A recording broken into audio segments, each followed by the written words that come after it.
a traveling light. There's one thing that's right wherever I go. That's where I am.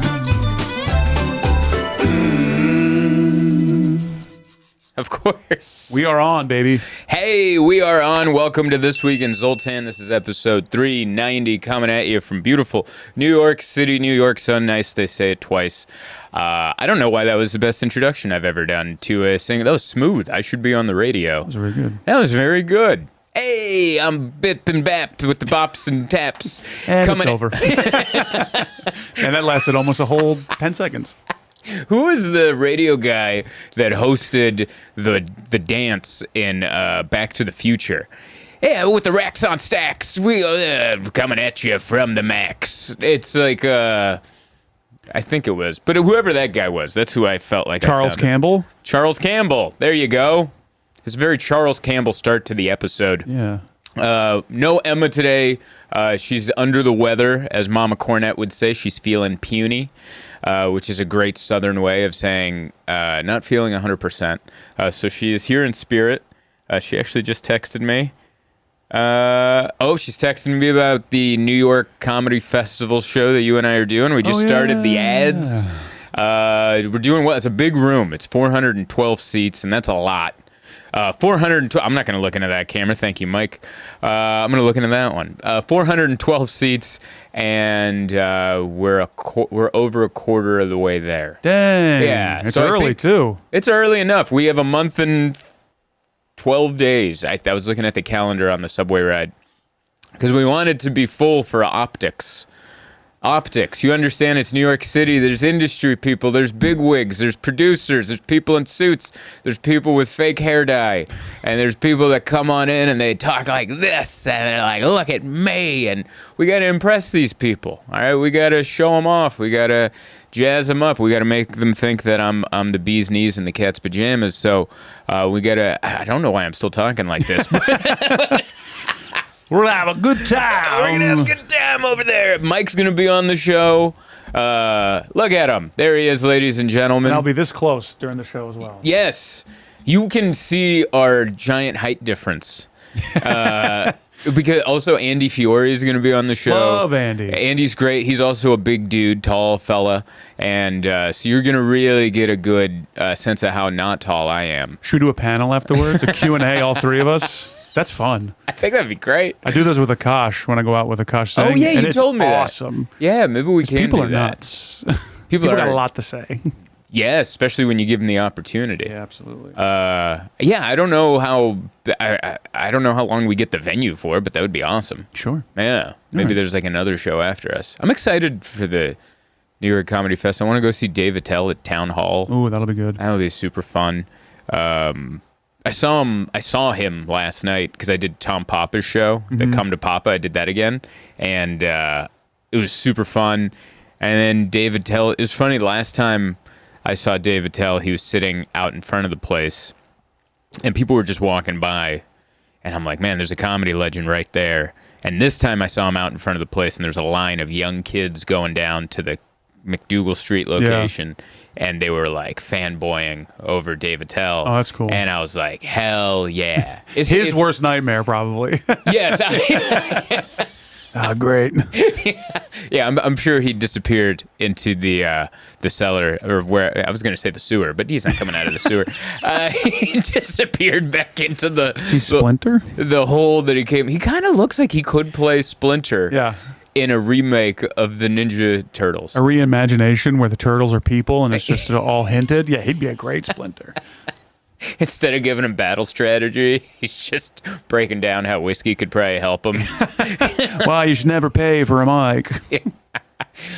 Hey, there she is. There's an axe on the wall. Don't be a pussy. Or whatever. I think that was a Dave Attell joke from back in the day. But anyway, I got to see him. That was cool. It was just fun to hang out at the set. It was like one of those nights where afterwards we all hung out at the Olive Tree Cafe, the big table. Judy Gold was there. Ooh. She crushed so hard. Yeah, I'm sure. And I went on after, and I was very nervous. And thankfully, they did a couple sketches in between, so I wasn't on right after. But she murdered so hard, and then she got off the stage, and me and someone else was like, you just crushed so hard. And she goes, I've been doing it for 45 years. I hope, I hope I can crush that hard. And I'm like, yeah, it really showed. And we were all hanging out afterwards. I had a nice long conversation with Rick Crom, who, have you had a chance to talk to that guy? I've talked to him a little bit, yeah. He is quite possibly one of the most intelligent people on comedy, and just nice. Yeah. Like an incredibly nice person. Like I went to the bathroom and then I came back and then I sat down and I was kind of doing this, like looking around. Because, once you leave the conversation at a table, you're coming back now and you're trying to, I was like, I'm an anxious person. And I talked about that on stage. So there's like a good 5 seconds where I'm just kind of looking around, getting the vibe for everything. I already took 2 sips of my water now that I've sat back down. And then he just goes, hey, I know you're anxious, so I'll just let you know we weren't talking about you. And I was like, you're the best. That's why that guy's been around for as long as he has. Made me feel so comfortable. And I started watching his documentary on the train ride back home. It's called Oh Rick. It's on YouTube. Interesting. It's great. Is it about him? It's about him. It came out, I believe the date on it was 2017. And I've watched like the first 20 minutes so far, and it's great. All these comedy legends are in there talking about him, and it's really cool. It's a great guy. Cool, yeah. And then Nate Bargatze was there, the superstar himself. Oh, nice. Yeah. It was a big night. It was a big night. Aziz was there. What? I went to go pee, because when you're at the Olive Tree, the way to go pee is you have to go downstairs through the main showroom. I hated that. It's terrible. I was like, I'll just hold it. Yeah. And I'll just piss my pants. Yeah, I'll just pee myself. I'll just stay here, folks. Yeah, I'll just pee. And then Rick goes, just so you know, we can all smell it. But we don't mind. Nobody knows it's you, though. Nobody knows it's... Just calm down. I'll keep saying it louder. No one knows it's you. But yeah, I went to go pee, and Aziz is on stage, and I was like, whoa, and then as we were leaving, Nate Bargatze's there, and then I went, because I was too shy to eat at the table, and so I didn't eat anything. I just drank, but I was starving, so then I went to that pizza place on the corner. Ben's? Yeah, and I was eating a slice of pizza, and then there was a Barker for like, because there's other comedy clubs there that are like not the Comedy Cellar, and there's like some new, I'm assuming he was new. He's bright-eyed and bushy-tailed, and yeah. He's talking to people, trying to get them to go to the midnight show at the whatever club. And Nate Bargatze walks by with his entourage, and Nate and that kid talk for a second, and then he leaves, and then I just watch that guy glow like his life has been made. Yeah, I'm sure. And then he looks at the people he was talking to, and they're like, do you have any idea who that was? And they didn't. And they're like, that's the biggest comedy star in the world today. He does basketball arenas, and he was just... I got to watch someone's celebrity moment. It was great. The Barker knew who it was. Oh, yeah. I thought you were saying that somebody asked the Barker if they knew who that was. No. That's a story that I've heard many times in New York. That's crazy. That's so cool, though. Yeah, that kid had the best time of his life. Yeah, and I got to sit there eating a pizza in the place that Louis would stop at to grab a pizza on his way on the beginning of his show, and I'm eating a pizza after I had a wonderful night talking to some comedy legends and hanging out, and then I got to watch some younger comic have his moment that he's going to talk about, I'm sure, a lot. Then he gave me the advice of, yeah, man, just keep doing it. And so I got that tattooed on my forehead. Whoa, dude. Wow. That's what you went and did. It has a signature on it. But it was such a fun night, and too much to drink. Came back tired. Have you heard the story of LOL and Bill Burr? The LOL Comedy Club? Yeah, Times Square Comedy Club before it closed. Do you know this one? Please tell the story. I don't. Madison Square Garden. Bill Burr sells out several times. After one of his shows, I believe, it was that night or maybe the next night, he was just wanting to run around, start getting new stuff going. Stops at LOL, shows up at the door and says, hey, any chance I can get on? And the door guy goes, it's like a whole process, man. You got to like send an email and like audition. And he goes, oh, does it help? Would it help if I just sold out Madison Square Garden? Does that do anything for me? And the door guy was just like, yeah, man, that's really not my thing. And they turned Bill Burr away. This is the club that would go into Times Square yelling all the celebrities and famous comics that have never performed there, just lying to tourists. And they finally had one. Finally had one. And he goes, man, it's like a whole process. You got to go. Oh, it makes me so happy. It makes me happy that place closed. no. So That funny. means so the employees weren't even comedians. I guess not. Which is usually if you're running a low rent comedy club, Yeah. the employees are comedians. Correct. And it's not great. It's usually pretty bad service and a lot of people are high.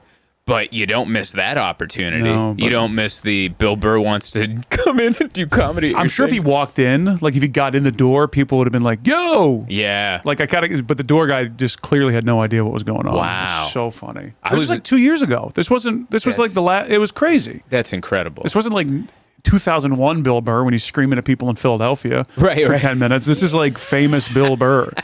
Guy's a cartoon. That's why I have the fear of never doing that. Like, obviously, I'm not anywhere near that level, but sometimes when we travel, Emma's like, why don't you just ask if you can get on? And I'm like, I'm not, this is only, the odds of this hurting my ego is way high. I feel weird sending like when we did the show in Thailand, I was like, I sent a message. And I felt weird doing that because I'm like, I'm sure these Thai comics, they got their own clique. Sure. And they're like, who the hell is this guy? Some guy on vacation. There's some guy on vacation with diarrhea wants to come do a set at the Ling Hao. Buddy, that happens though. Yeah. That's a thing that happens. And that's why you have that fear. That's a very justified fear. And someone who doesn't do comedy, that's like, oh, I can do comedy. And you're like, you don't know the embarrassment of walking in. And it's funny because it's a lot of comics that, there's nothing worse than being made to feel bad about yourself by people that are doing worse than you. that's the real sting of it. To bring it back, Yeah. try to get barked into a show that you're on. Oh. That's what makes you want to put a shotgun right between your eyes. I've done that. Oh, so have I. Every time I go to Greenwich Village, I walk and turn the corner, comedy show, I'm like, God damn it. Yeah. Yeah. I know. Oh, I know, buddy. I'll be in there for the 3 people you get in. Yeah. I did that to Lachlan Patterson once. I was trying to.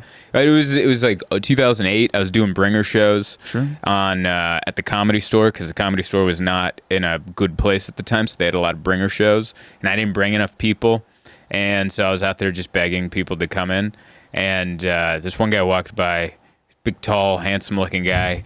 And I was like, hey, comedy show. And he was so kind. He was like, oh, no, thank you. And then the door guy for the store next to me was like, you don't know who that is, man? That's a comic. And he just made me feel like such a tool. Yeah. Meanwhile, Lachlan's he's Canadian. He's the nicest man So alive. he was like, Yeah. he didn't give me a hard time for it. The door guy, who has since been forgotten and is dead under a ditch somewhere, made me feel like the dumbest guy in the world by talking to that guy, you know. That's the type of person. I killed him. He's in a ditch. Yeah. Well, that's why. He now works at LOL. Turn away Bill Burr. Turn it away, Bill Burr. You never mean to the barker that doesn't know you're on the show, because obviously why would you be? Wow. And you're also like one bad tweet away from being back there. You know what I mean? Yeah. So yeah. You got to be careful. I'm not going to name the club, but I went into name 'em. I went into one of the not best clubs, and I had a spot there, and they had 2 barkers that were also the door people in the front. Yep. And they go, and they're comics, and they go, how'd you get on this? And I was like, text. I don't know. I texted the guy. I did a show with the guy who owns this place in a basement. And he's like, why don't you come do my club? We exchange. Why are you asking me this? You work here. I thought you knew how people got on this show. Yeah. How'd you get on this? I don't know. That whole world is like crazy, super competitive. Yeah. It's wild. It's that's the great way to put it. It's very competitive, and it's just everyone wants to stab each other in the back. I've done them where it's like not barking, but you get on the show and you're like, what's the lineup? It's like, oh, well, we have 13 barkers that are going before you, and then you're doing 3 at the end. I'm like, why did I come down here? And then you never do it again. And then you never do it again. Yeah. Yeah. And they wonder why there's 2 people in the crowd. Yeah. Oh. Yeah. Yeah, no, that's what this club was like. It was, I mean, the show didn't even start. Like the show that I came in where they're like, how'd you get on the show? It never started, and it was going to start late anyway, and it still hadn't started. And then I got to the point where I went up to the guy. I'm like, hey, man, I got a flight in the morning. I'm going to go. And he's like, all right. Like there was a hesitancy. Like, oh, you don't want to wait this out? We have 2 people. That's fine. I'll cover your 2 minutes. Yeah, dude. I'm like, More time for me. I'm going to call this a loss and go home. Yeah, really. Yeah. If Emma was here right now, she'd be sighing and going, why are you guys still talking about this thing nobody cares about? You know what I will talk about that people care about? Inside baseball. Inside baseball. Get ready for that graphic. Are you ready? I'm ready. The Safe Journal. Is my hand placement good? Perfect. Oh, that's awesome. This is I forgot the book this week, so we got a graphic. We got Mike is a hotshot graphic artist. Look at my hand.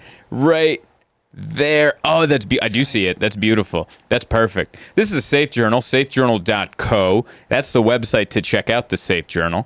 This is actually where I should be putting these thoughts instead of having these conversations with Mike and boring you about inside baseball. I should be writing in my Safe Journal to spare your ears, but I didn't do that, and instead we did it here. Safe Journal is the best way to get your thoughts out. I can probably put my hand away. Is your best way to get your thoughts out on paper and get to know yourself. Safejournal.co. TWIZ at checkout. You still get a handwritten note by me. We might be shutting that down soon. The handwritten note. I'm getting carpal tunnel. Quite honestly, I'm becoming a diva. And I'm like, how many notes? And then I'm kidding. But like, we might be shutting down the notes. So if you want to get a note here in the next couple weeks, because we might be moving some offices around. And it's like Black Friday is coming up, which is going to be really busy from November to the end of the year. So making the notes and keeping track of that could be a headache because it is a two-man show, Safe Journal, my wife and I. Why am I still rambling? This is the weirdest pitch ever. It's very honest. It's very honest. Safe Journal, safejournal.co. How was that read? She probably said, all right. She goes, It's fine. I had a great time. I was in Canada. I did Calgary and Edmonton. I did 2 shows in Edmonton on a Sunday. It was awesome. It's wonderful out there. I had an Uber driver. We racially profiled each other. I don't know if you know how like that. What did you get? Well, I don't know if racially profiling is the right thing, but we both mistook each other for our driver and our passenger, and both guys were Middle Eastern and both passengers were white, and we also looked very different from each other, but same vehicle. But I'm sure to each other we're like, well, those guys are twins.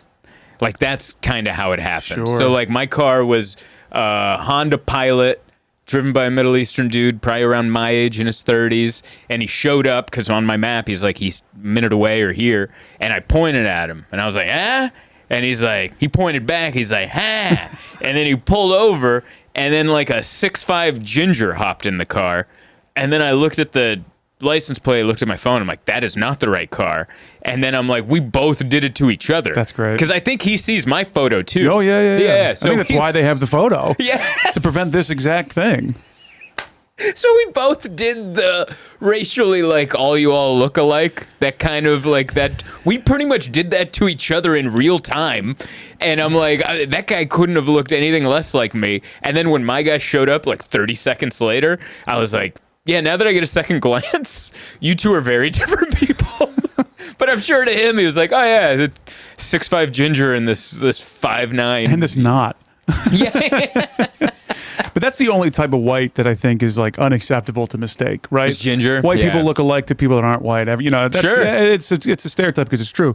But but whites and gingers, those are two different races. And I'm not saying bad about one or the other, but like visually speaking, it's stunning how different that is. It is. I've mistaken as a white. I've mistaken two whites embarrassingly to each other. They were comedians. It was Matthew Broussard and Luke Mones. I could see how you could do that. I was in a green room, and I was like, what are you doing here? Your fiance? And he's like, no, you're confusing me, I think, with the other guy. And I'm like, You confuse Matthew Broussard with Mount Rushmore. Just chiseled from stone, the two of them. Yeah, I confused Luke for Matt. Yeah. And I was like, that's a win in either direction. Yeah. Those are good-looking dudes. That's a complimentary That's a complimentary mess up. Yeah. You know, you don't want to be like, hey, aren't you like, don't we put you out on Tuesdays? And you're like, no, that's the trash. That's the trash. I think you're confusing me with the trash. And that's less complimentary. Yeah, I would say so. Hey, I'm sorry. Are you Carrot Top? Carrot Top. You said you're a comedian, so I just assumed that was you. Well, part of that's right. Yeah, I remember when I was fatter, someone took away a great compliment by adding in fat.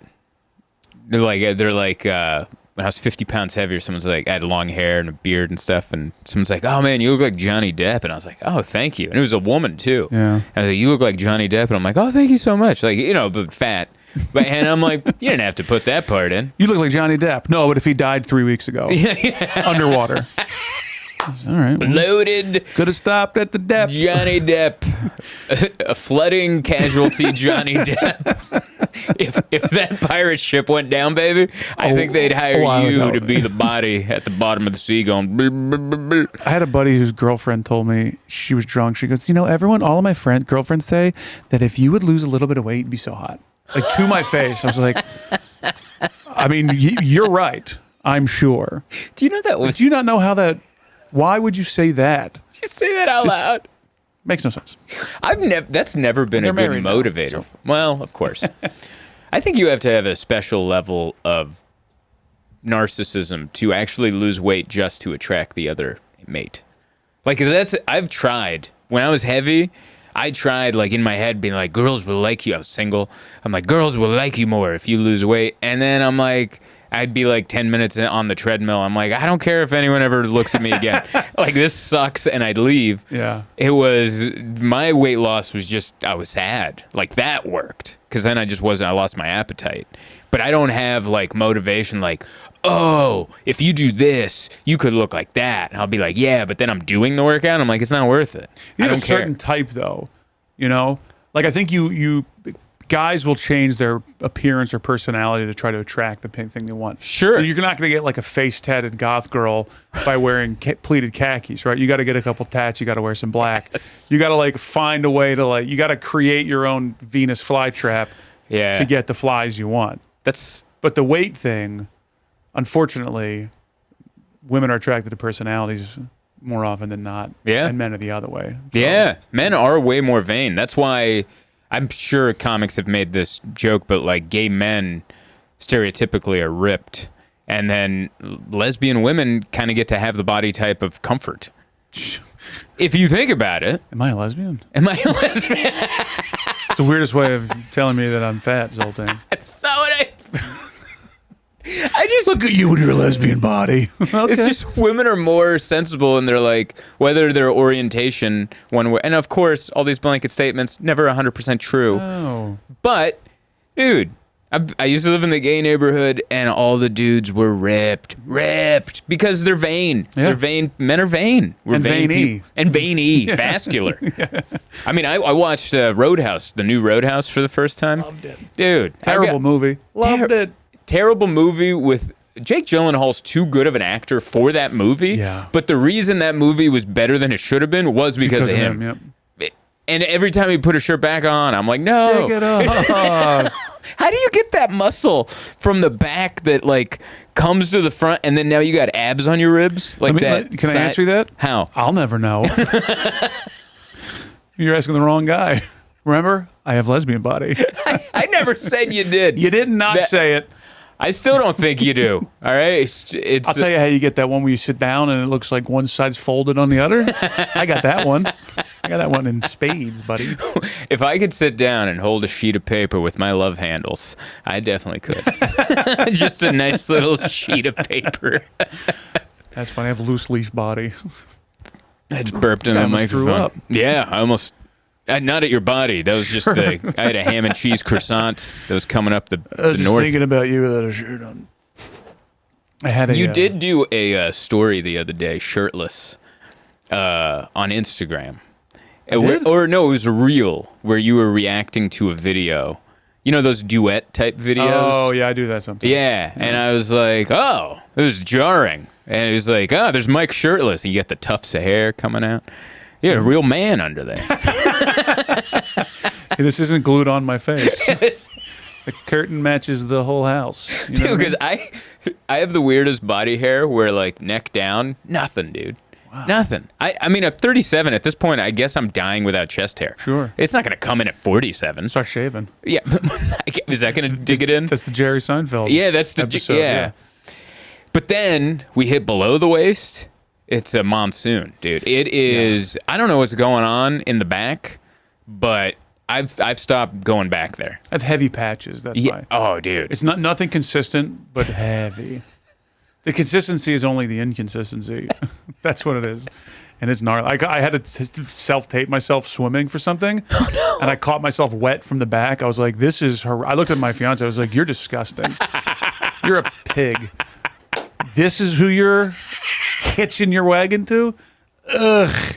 Are we ever intimate? Do you ever catch the mirror behind me and then go, can we time out? I used to have a bit about that where I'm like, when women be like, oh, you're so my type. I'm like, well, you disgust me. I just got to imagine other guys like me, like on top. Ugh. You almost So want to ask, gross. what did attractive men do to you? You know? They wouldn't make out with me, I'll tell you that. I went the opposite way. I got the gay beaten out of me. Judy Gold had a great joke about that because she has 2 sons and they're in college age, and she was talking about how, like, you know, like right now the real conservative viewpoint is that gay people are like grooming children to be gay or whatever, and she's like, I tried to groom these boys. I tried. I'm like, you want some lipstick? Do you want some makeup? Something? And they turned into the broiest losers. That's great. It was such a funny bit, but yeah, I don't know, whatever. But I'm doing a gig the night before the night after the Gramercy, yeah, at that for like some organization in Binghamton, New York. Okay, and they were like, last year we had Judy Gold. We're very excited for you. I was like, oh, let's lower those. Let's lower those standards. She is, by the way, if anyone's looking for a comic recommendation, that is not a new comic, a seasoned. I remember watching her Comedy Central Presents early 2000s, late 90s, whenever hers came out. Mm-hmm. And I was like, I was a fan then. I've been a fan throughout the years. She's a murderer. Yeah. She's straight machine gun right to your throat. No, I don't. You don't want to follow that. Mm-mm. Like, she was crushing so hard. I went to look at the schedule for the Come to Papa show, and thankfully it was musical act, ad, and then another sketch, and then me. And I'm like, that's enough buffer for me to come out. Because if I had to follow her straight, no, it's tough. It would have been death. Did you ever hear the Louis Anderson talking about having to follow famous people? Mm-mm. He would always say, he'd go on and he'd be like, give it up for Sam Kinison. Isn't he great? Guys, come on, big round of applause.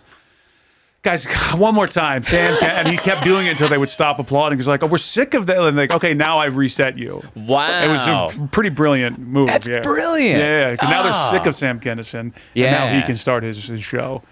Yeah. Yeah. So good. I love that. And then he would say, let me move the mic stand so you can see me. Yeah. And then like 30 years of overweight comics have done that line now. Yeah, absolutely. Or some version of it. Yeah. That's true. That's great. Yeah. The only smart. thing, the only thing I could ever, the only time I had to follow Gaffigan twice at Gotham, and those were the only times I've had to do this. But both times it worked, where I just said, this is a legend showed up. That was one of my favorite comics growing up, still is. And I was sitting in the back, and the manager comes by and goes, hey, Jim's going to go on for 10 minutes, then you. And I looked, and it's Jim Gaffigan, and I'm like, you're on next. I'm like, oh, no. And then I told the audience that, like, you guys just got to see a legend, and then, oh, who? It's just, honestly, when you go up after a monster, it feels like you showed up to a surprise party late. Yeah. That's what it feels like, where everyone already went, woo! And then you walk in, and you're like, oh, yeah, come in, I guess. Yeah. You walk into a sex party and you're like, oh, we were supposed to be on time, and everyone's just sweaty and tired. I don't even want to be here anymore. Following a comedy legend is like walking into a Diddy party and then looking around and doing like the Scooby-Doo, like sleep on the baby oil, and then just going down. Baby oil. That's what following a legend feels like. Yeah. Like you walked into the wrong room at a Diddy party and then fell down trying to get out of there. You just have to remember, you're never going to match that up top. No. You're not going to start off by crushing as hard as they were. You got to reset. First time I ever did that, I followed Ron White. Oh, at my the God. And I was like maybe a year in. And the owner was going to go on. He goes, I go, no, me. I go, put me on. Like, nobody else want to go on. I was like, I'd rather go eat it right now Good for you. But like, I want to figure that out, and I just for went you. up. I was like, I gotta give her this. This is bullshit. Like, this sucks. Hey, I gotta follow this guy. Like, I made a big deal out of it, and got a little bit of a laugh, and then now the room was fine. Perfect. You know, and Ron White obviously crushed. Yeah. How is he not going to? That's impossible. He's That guy's slowly so turning into Jeff Bridges. yeah, a little bit. Yeah. I saw him in the green room at the mothership back in, I guess, a year ago when I was in Austin. And I was like, is that, because I'm a huge Jeff Bridges fan. Yeah. And I'm like, you sing country music. Like, there's no way you don't sing country music. But yeah, what else did I write down? I went to, we did Canada. I watched Roadhouse. I didn't go to the Brett the Hitman Heart Bar in Calgary. I didn't know there was one. There is one. It's new. It's called the Hitman Bar. It's in a casino in downtown, or close to downtown Calgary. And the club I was at was just outside. How cool does that bar look? It's all pink and black and cool. If you look at the menu, it's all their items are like are wrestling puns, you know. Is there a drink that's the Blue Blazer margarita, tequila and orange juice called the Screwdriver? Oh yeah, they probably call it the Pile Driver. Yeah. I was excited about going, but I ended up not going because they open at 4 and my show is at 7, and I was like, I guess I'm not going. And because I know I'm going to be there as soon as it opens, and I'm going to be the guy. They've already had me at this bar 1,000 times.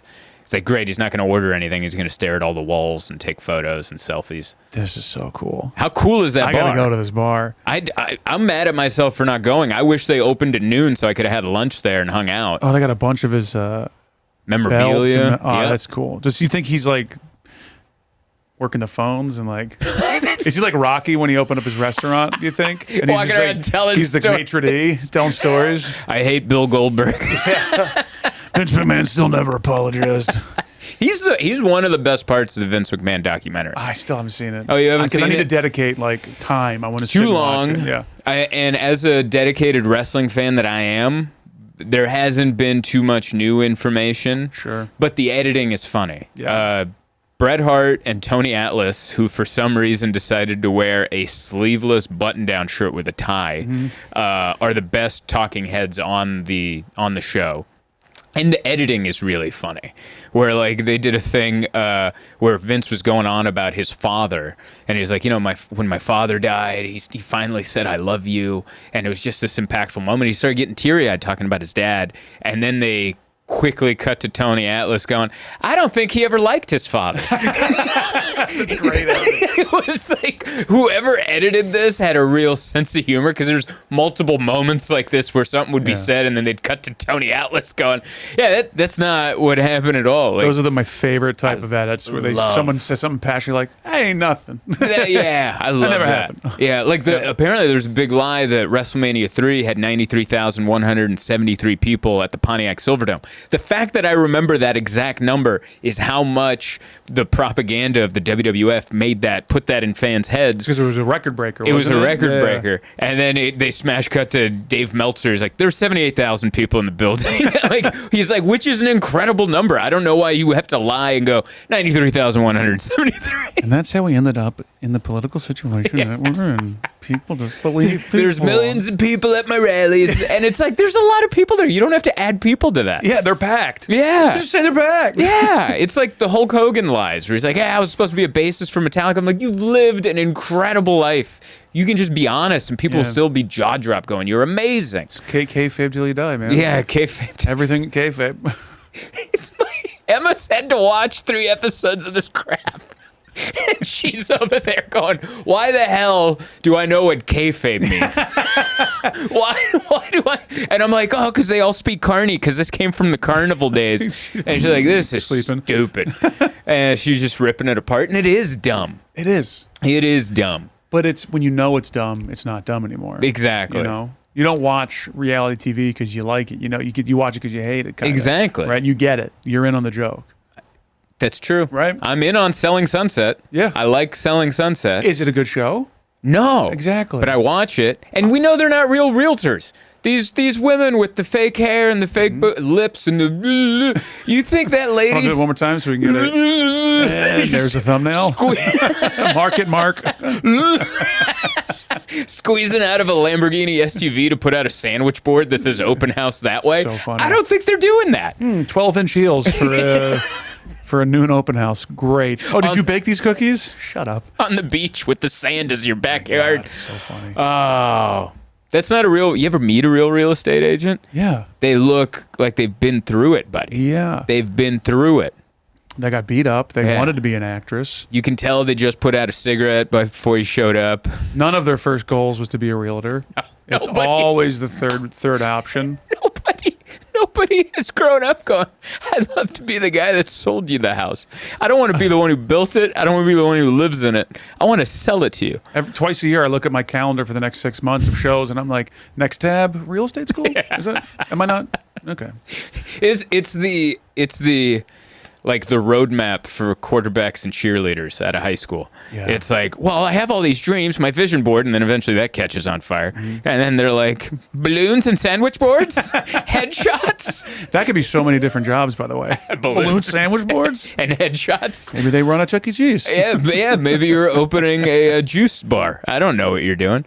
But yeah, it's quite a bit. I forget how we ended up there. But Bret the Hitman Hart. Bret the Hitman That's Hart. how this started. Listen, real estate agents, that's what these wrestlers are. Hitman Bar. I'm going to send this to Becca. And If she's you gonna ever love go it. to Calgary, I highly recommend. I'm going to go next time. Next time I I'm do Calgary, 1,000% going. I want to show up a day early. I'm going to so book Calgary just so I can go. Yeah, so I can go. I know the comedy bar or the Comedy Cave. They're a very bad club that I worked once, cares? but you're near the Hitman They're Bar. all bad. They are Everywhere. There's like 2 good clubs left. That's so Anyway, true. book me.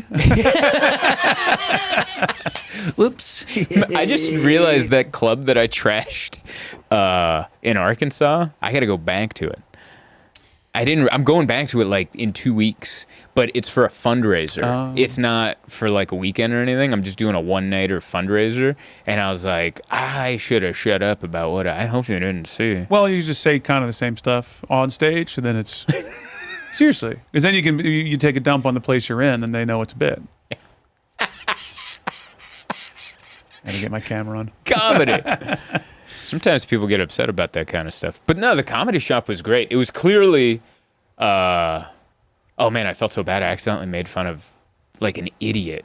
I made fun of the Native American, or they're not called Native Americans there. They're indigenous people, I think is what they call them. We call them Native Americans here.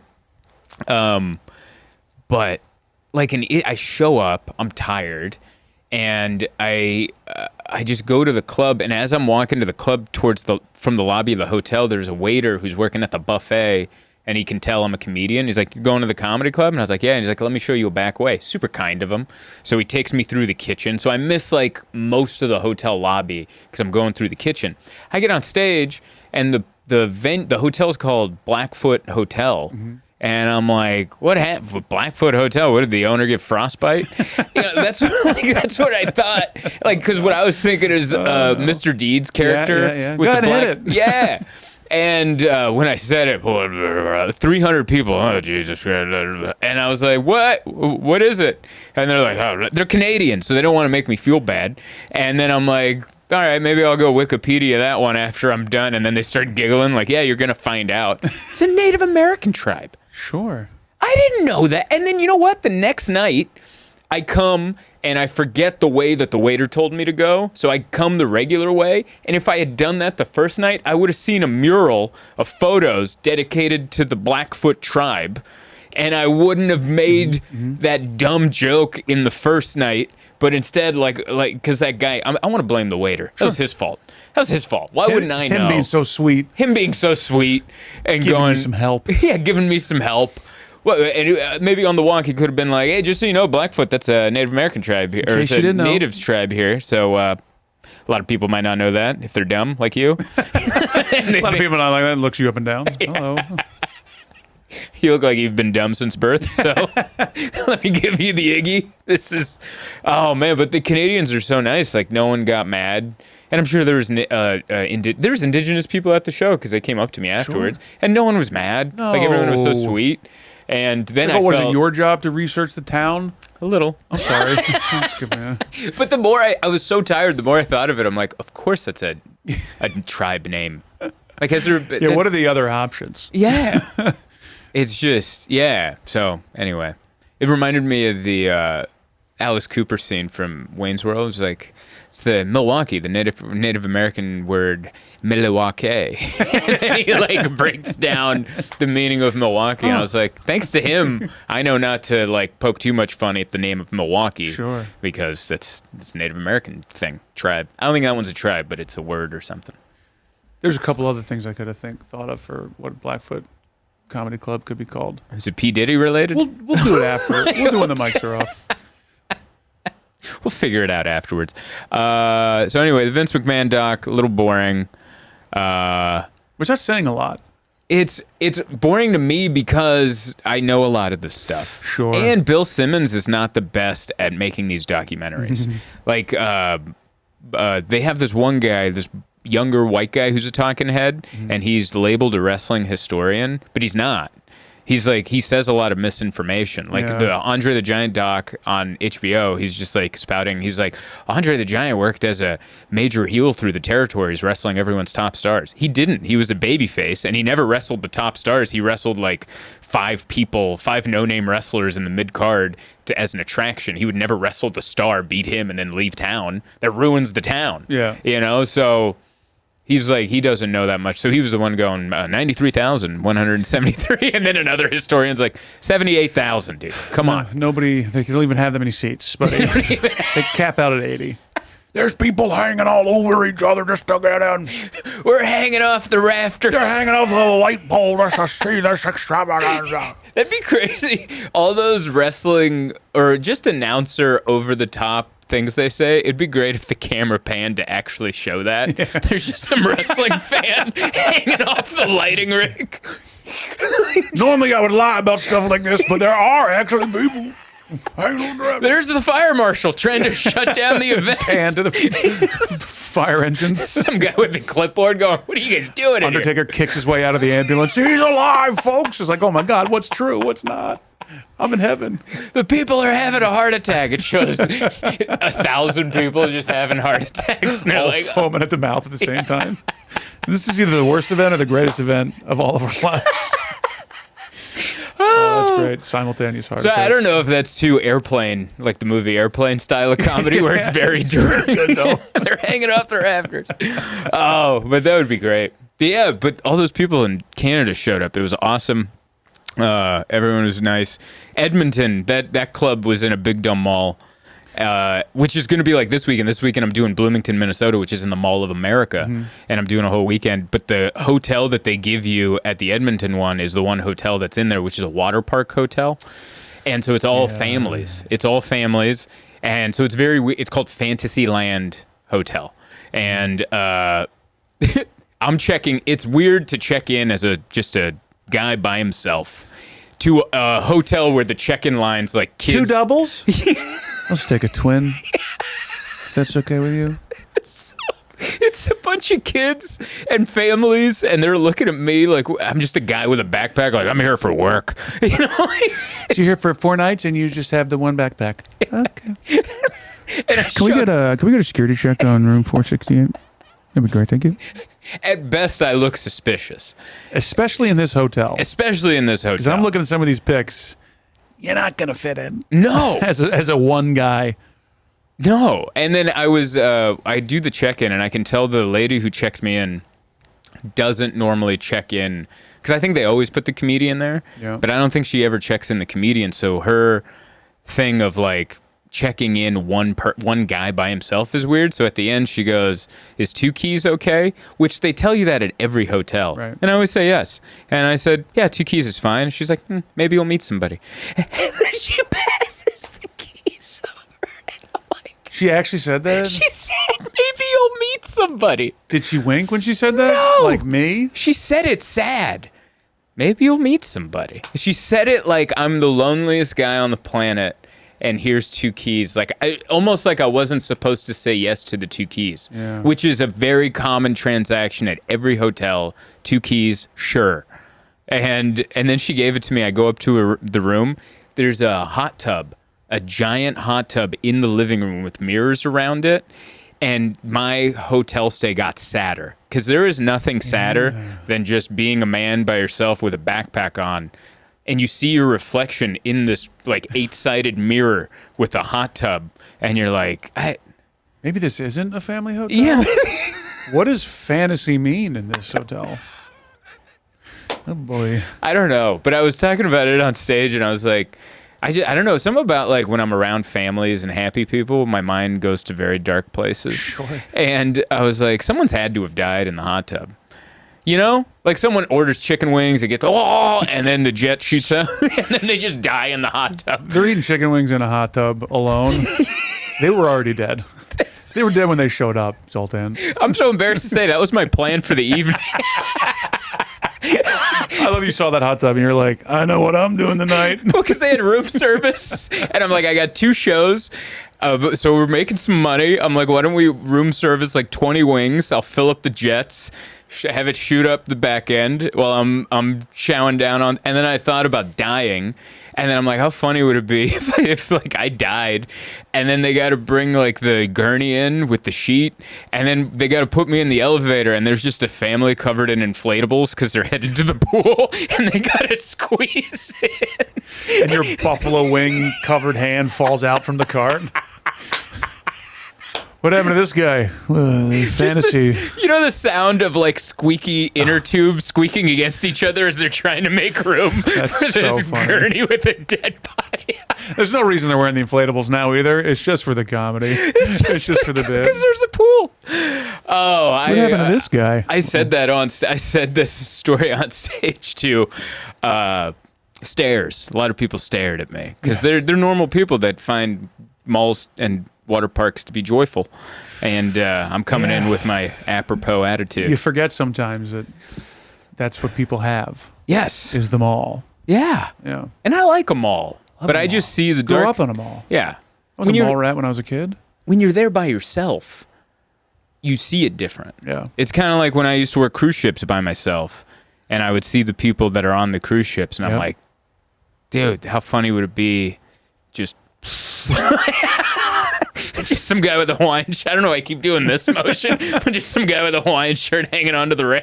And as soon as you finish saying that bit, the helicopter lands to take you off the ship. Hey, yeah, fired.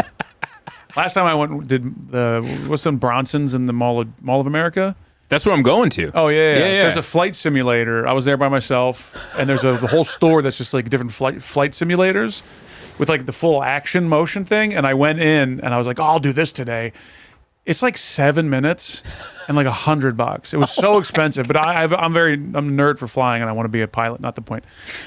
I went in there and I was like, yeah, it was over and well, there goes all my money. And I just had to like slowly leave the whole mall. I was like, I just blew it all in 7 minutes. That's the saddest. Alone in a mall, broke. That's not a good time. That's a hard time. I'm looking forward to this weekend. Joe List also has a story that he told on stage where he was at the Mall of America and he did the roller coaster, but he's doing it by himself. He's by himself on the road, and so he just had to sit with 2 kids.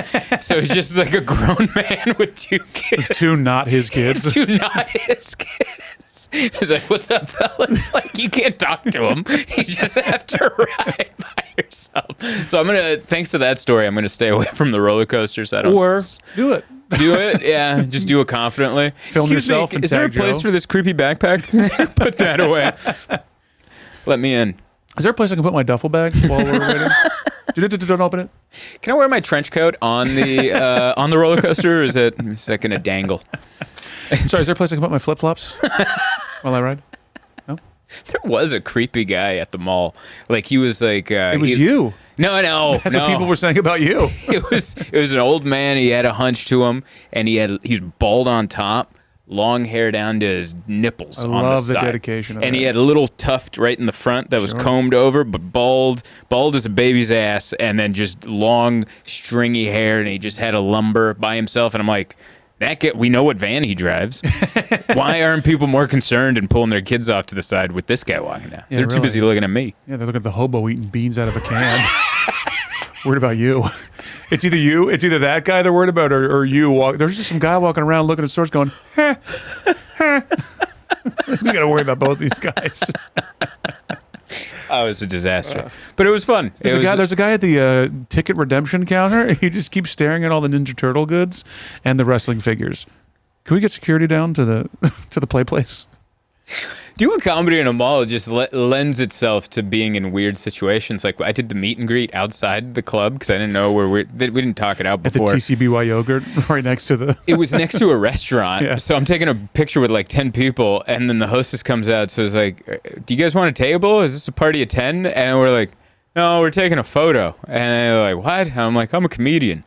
And they're like, what? Like that made it all the way worse. As if, though they work next to the comedy club, they had no clue? It was, I don't know how to describe this, but we had to exit, because it was the early show, we had to exit through the back and through a long hallway. So when we got shot out, we were like around the corner from the comedy club. Yeah. So now we're in front of like a TGI Fridays or something. Yeah.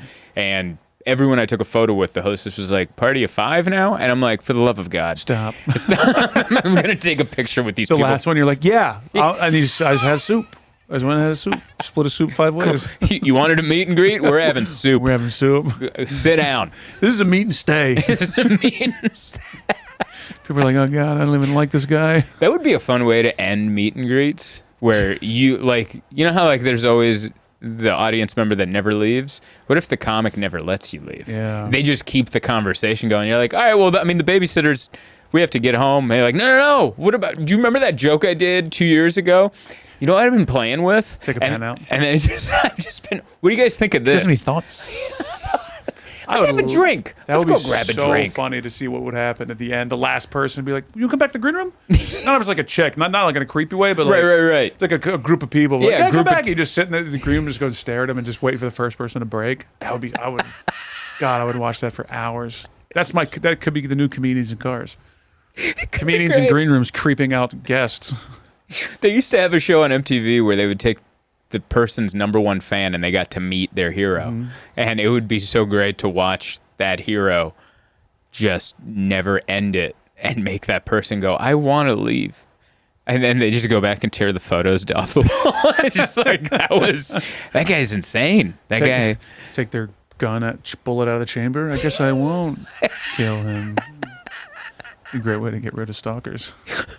Just the J-Lo shows up at their house. Go ahead, tell me what you think about me. I would love to stalk a stalker.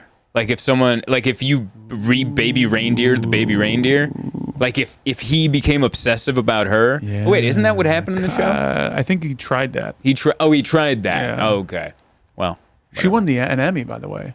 yeah, and the real person's Suing everybody. Yeah, she's suing everybody, and the judge is allowing the case to happen. What? I read that today or yesterday, that the judge is allowing the lawsuit to go forward. Good for them, I guess. Whether or not it's gonna work out, we'll see. But Jessica Gunning, she's the one that played Martha.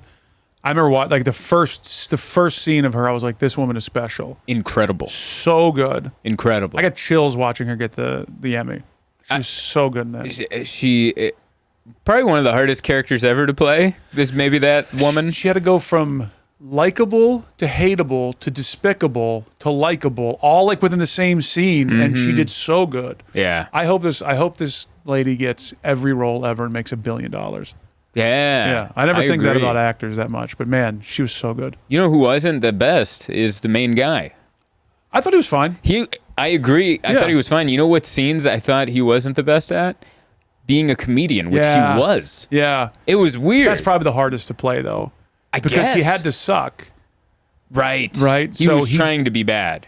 which is like your ego could get in the way of that, to be like, it wasn't this bad, was it? But he also, but it's part of the show, so who knows? It's like a whole thing That's that you have to true. deal with, yeah. That's true. She said when she won her Emmy, my favorite line, she's like, I don't even know how to say what I want to say, so I'm going to sing it. And she goes, no, I'm kidding. Could you imagine? I was like, oh, this lady's the best. Oh, so good. You know what really might have won her the Sing. Emmy? The Piers Morgan interview with the real lady. And then you're like, holy Did her Lord. so right. It was you so nailed accurate. Oh, Give her God. every trophy. I'm about to rewatch that. Yeah, I'm down to rewatch that. That was dark and So twisted. And have you gotten into the Menendez brothers yet? Not yet. I've been watching the trailer once or twice because I got to figure it out. I got to find a way to get in. That's on my list Right. of that. McMahon. And I want to watch The Penguin on HBO Max That's another one. or Max. I They just call keep it. falling back on Entourage. Yeah? I'm on 5th watch. Good Lord. Love that show. I used to think that's what, I mean, maybe that is what Hollywood is, but I used to watch that when I lived in LA in 08 doing crappy shows, and I'd watch that show, and I'd be like, oh, that's what you got to do, phone calls. Because everyone's always on a phone call on that show. Hey, so I just call my mom. It's crazy how quickly that show became really out of touch. Oh, yeah. It's wild. Yeah.